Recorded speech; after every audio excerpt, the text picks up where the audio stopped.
Je vais donner la parole à une dame qui est très élégante dans ce studio.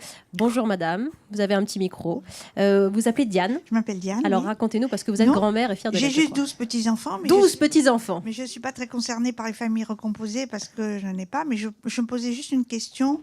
Est-ce que vous pensez qu'il faut légiférer sur la place de la famille? Parce que c'est un des cas très particuliers. Ajouter encore une loi, ça ne me paraît pas nécessaire. Est-ce que vous pouvez simplement, Oui. vous pensez à quoi précisément dans le problème de la loi? Il y a une loi. Oui, oui, non, alors, je suis au courant, oui, mais ce qui pose problème qu'était dans la famille aujourd'hui, peut-être. ce sur quoi? Eh bien, quand les familles divorcent et que les parents se disputent les Oui. enfants, est-ce qu'il faut légiférer sur la légitimité des grands-parents de prendre la place Oui, des le enfants? statut des grands-parents, notamment. Oui, c'est pas forcément, ça va pas être le cœur. Hein, non, une des grandes questions par rapport à la famille qui n'est pas réglée depuis des années, le divorce en France est restauré au niveau du divorce par consentement mutuel en 75. Et on ne pensait pas qu'il allait y avoir... Enfin bon, il n'y a eu pas tellement d'anticipation. Un des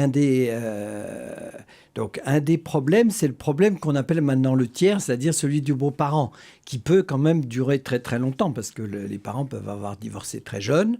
Et il est là et il n'existe pas juridiquement. Oui, mais Diane a raison. C'est vrai qu'il y a beaucoup de grands-parents qui attaquent maintenant au tribunal pour Oui. voir leurs petits-enfants dans les cas de ces familles déchirées, décomposées, recomposées. Oui, pas nécessairement seulement dans ces cas-là. Hein, je veux dire, il y a des ruptures familiales, y compris dans les familles non séparées. Comment vous vivez ça, Diane, d'avoir 12 petits-enfants? Oui.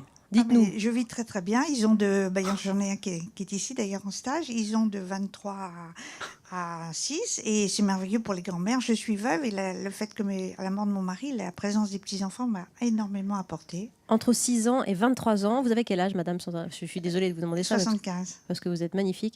Bon, et alors vous arrivez à connaître tous leurs secrets, à connaître leur intimité, entre guillemets, un peu? Secret peut-être pas, mais enfin je suis très très proche d'eux. J'en ai 4 qui sont sur Paris, les 4 étudiants et viennent tout le temps chez moi. C'est très très très stimulant et voilà.